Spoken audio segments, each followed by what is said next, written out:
afternoon. Ayan. Yung tira naming Chicken adobo.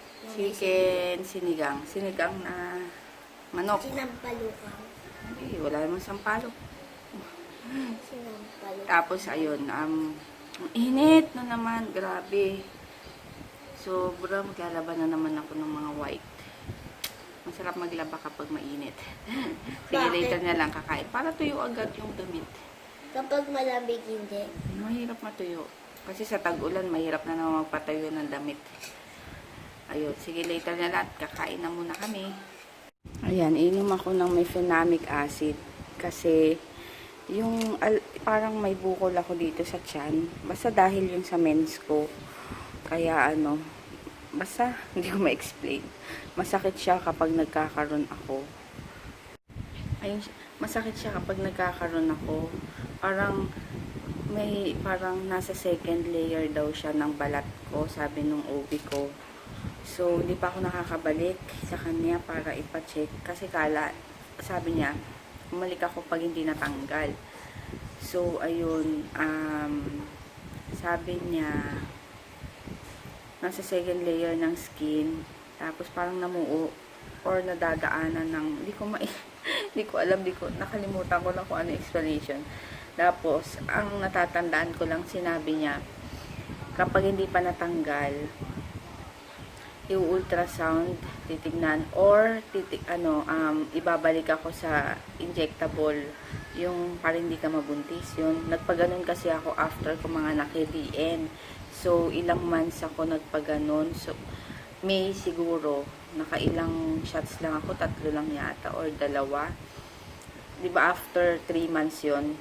Tapos, nung December, hindi ko na tinuloy kasi nga, sobrang tumaba ako kasi side effect kasi talaga nun is tataba. Iba-iba yung side effect.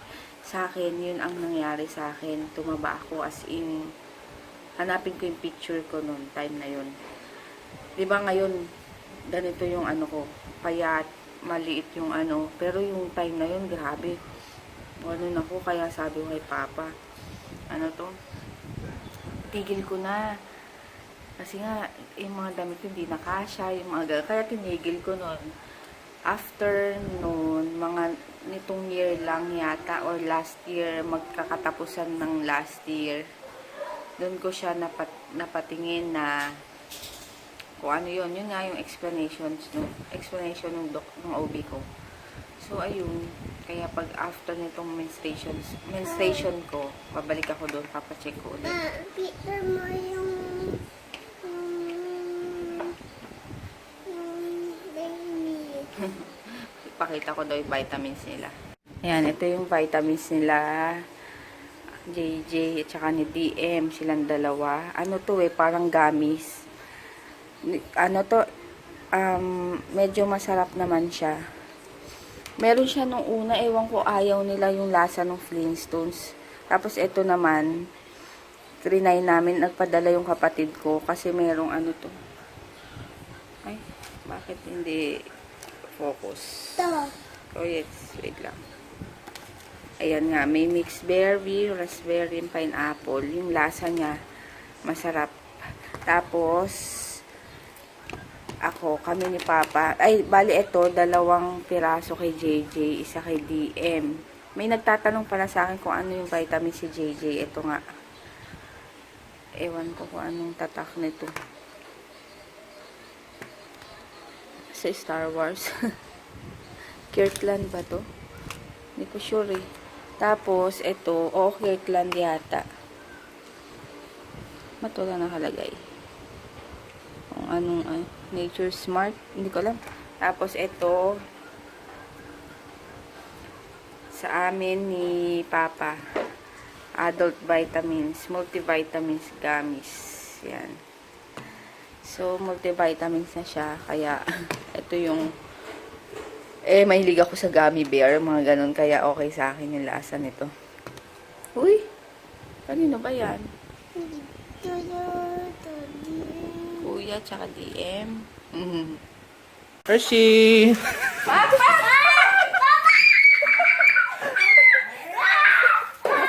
Mainit, diba? Ah, bakit?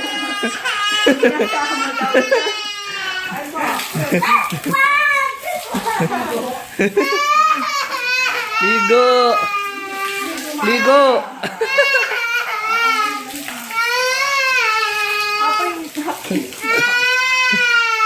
Madali.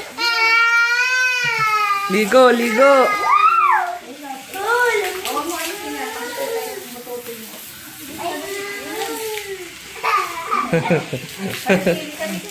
Ligo!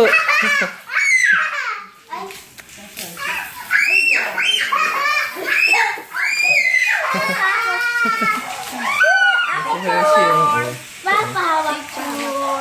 Diyan mo. Walang picture? Paano? Dali ka, dali ka. Mainit pala ha. Sige, diyan ka, mainit.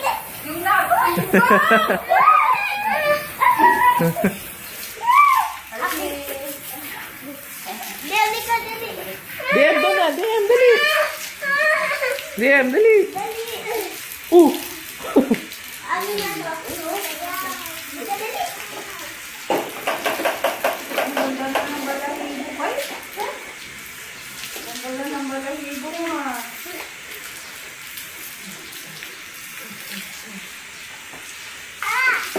Hello. Lamig, sarap nga eh. Oh, hello.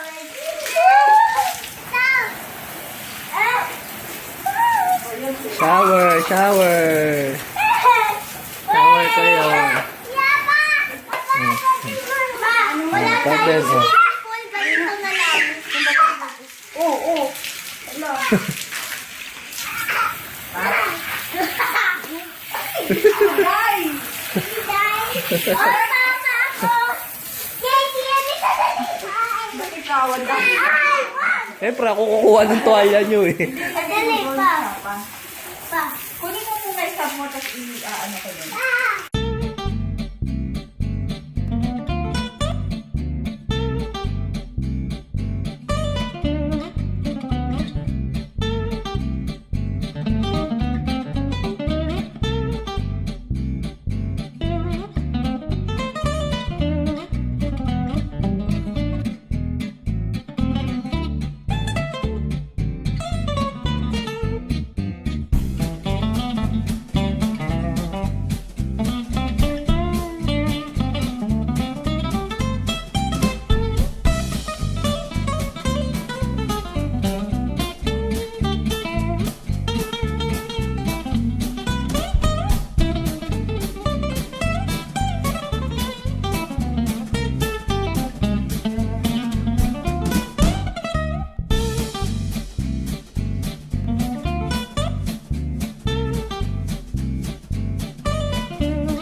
Saka pa.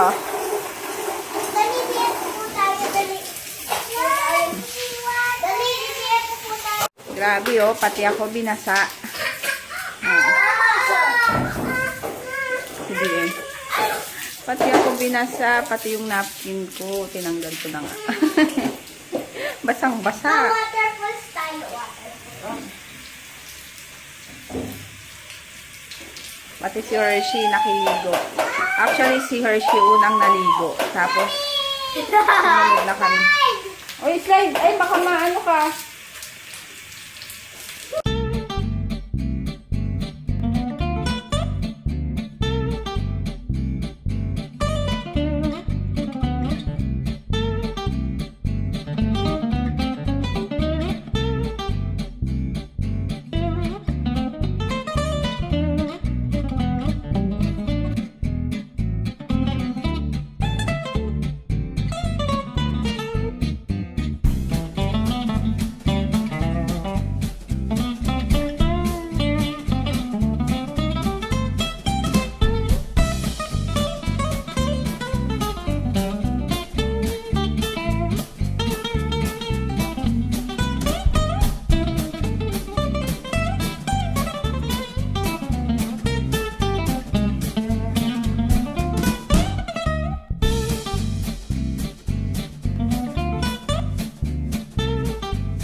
Yun, naalis lang kami. Pag SM. SM lang. Grabe ka dry yung hair ko. Yung kulay na wala na dito sa tuktok. Tagal bumaba eh. Bala ko sanang huwag nang magkulay. Para bumaba tong kulay na tong itim. Para natural na naman. Eh kaso, ang pangit, ang tagal. Tagal bumaba ng buhok ko. Ayan, nasa loob, wala. Ngayon, ganyan na naman ako magpakulay. Parang gusto ko kasi magpaano yun, Brazilian keratin. Yung hindi siya masyadong flat na parang ribbon. Yun yung gusto ko, kaso nga lang, nagtatanong-tanong pa ako sa mga, ano kung magkano. And para maano na rin, maayos yung buhok ko. Na parang hindi na bumuhaghag.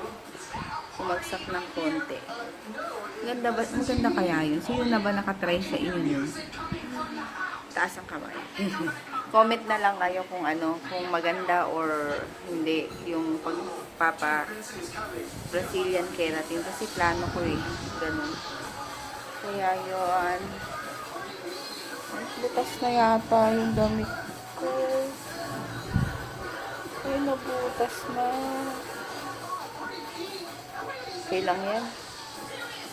Hindi naman halata. Hindi naman nila tititikan yan na, uy, butas. Butas mo. Trip. Mura na nga lang nabili ko eh. Tira pa. Ano yan? 50 pesos lang. Sa ukay, alam niyo naman. Tagal ko na rin hindi nag-uukay. As in, ilang buwan na. Kasi ang dami ko ng damit na iipon. Tapos ipopost ko, baka, kasi meron ako dating online shop. Online shop na mga RTW. Tapos, ayun, bala ko ulit bumalik. Sana bili kayo ha, mura lang. Mura lang. Basta, ipopost ko na lang. Kasi dati pinost ko na yun. Kasi hindi ako matuloy-tuloy. Ewan ko ba. Tapos yun, isasama ko na rin yung pre-love ko and yung brand new. Pero syempre magkahiwalay ng album para hindi mahalo sa pre-love. Ayun lang, gusto ko kasing magbenta ulit para kahit papano kumikita. Ayun. Sana bili kayo ha, murang-mura lang yun. Murang-mura lang yun. Dati ang laki parang ang dami kong sumi dati. Yung presyo ng damit ko, ang kinikita ko is triple. So, di ba, isipin nyo yun. Kaso, nung nag-start na akong nagbuntis kay BM, hirap ako nun kasi nga yung lihe, yung suka, masama yung pakiramdam, yung ganun. Kaya in-stop ko na hanggang sa ngayon ng 3 taon na siya. Hindi ko pa nababalik. And dati, super dami na nung time ko nagbebenta ko, konti pa lang nagbebenta sa online. So, marami ka pang, konti lang yung choices mo, parang ganun. Pero ngayon, grabe ng dami. Parang, di ba, pati sa Instagram, meron na rin. Kaya yun. Kaya iniisip ko, paano kaya maibabalik yung ganung benta. Siguro kailangan mag-isip ako ng kung ano-ano para mabenta. Ngayon, basta gusto ko lang talaga ibalik. So yun, sige later na lang. Ayun, dito ulit kami sa Red, sa may Lilac, Marikina. Ito yung mga menu niya. Mura naman.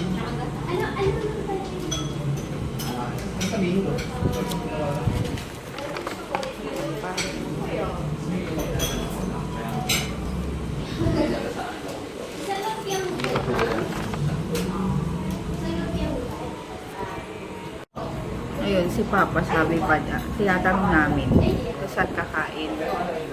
So sabi niya secret daw, hindi niya daw sasabihin. Parang nagke-crave daw kasi siya sa pagkain na yun. E tapos padaan na kami panda dito. Tapos nahulaan ni JJ, sabi baka daw Reds. Yun nga, Reds nga. Sarap kasi dito. Ah? Sabi ni Papa sa Chubby's. Chubby. Ay, ako. Ikaw chubby. Yung ano ba yung buko? Yung sa kabila, yung kabila nito, masabat or kaya tayo kasunod, doon kumain sila, sis Ana Kai. Kasi nag-post siya dati, sabi ko, ano to, parang tatakbo ko doon para lang magpa-picture sa kanya. Si na Papa naghahanap pa ng ano tawag dito, parking. Tignan niyo yung hair ni DM. Wow. Parang girl.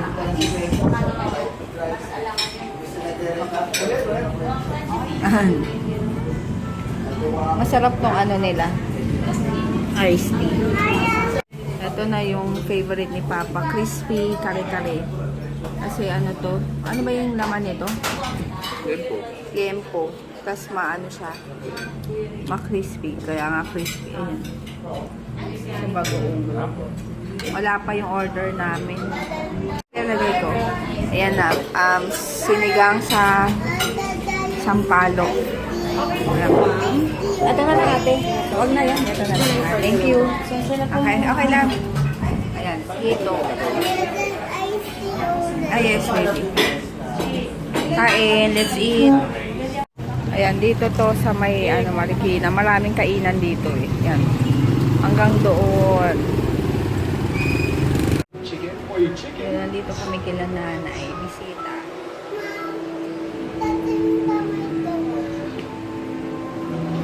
Bisita lang.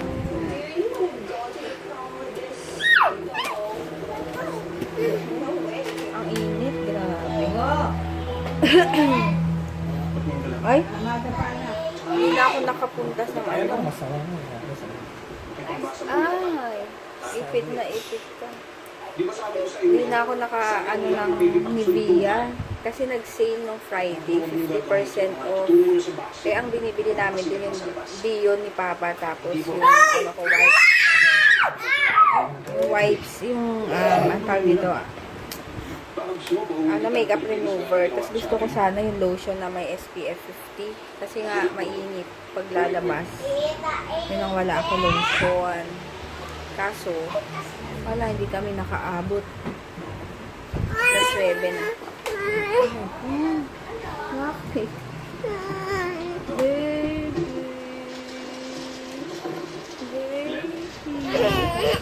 Ang hair mo. Ay? Kapatid ko yung Gerald Anderson, no? Sino? Oo. Ha? Oo. Ba't ka naman sulat? Tanggal natin. Tanggal natin. Apa? Ay lang. Ay, kulit na.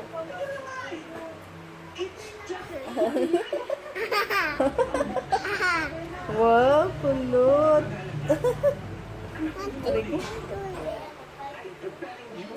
Ikaw, ipit natin.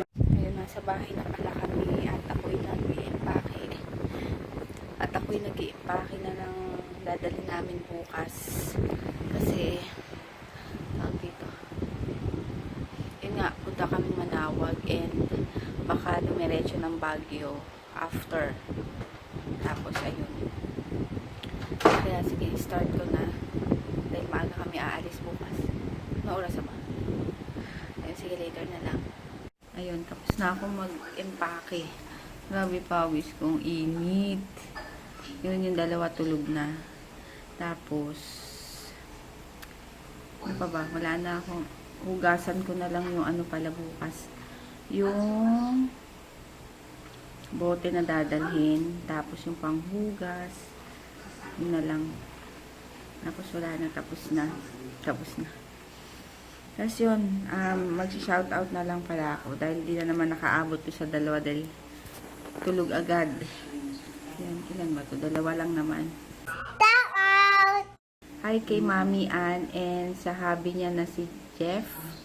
Tapos kay, ayun, birthday ngayon. Ayun, magti-12 pa lang naman. Birthday ngayon ni Sis April Serrano. Ayun, happy birthday. And sa baby niya or sa kids niya na si, ano ba to? Hindi ko na intindihan yung sulat ko. Wait, tingnan ko lang.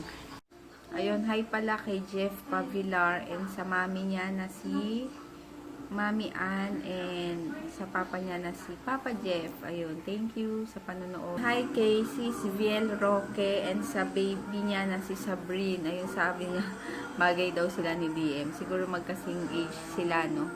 Ayun, sorry kung si DM hindi na, na shout out. Kasi tulog na.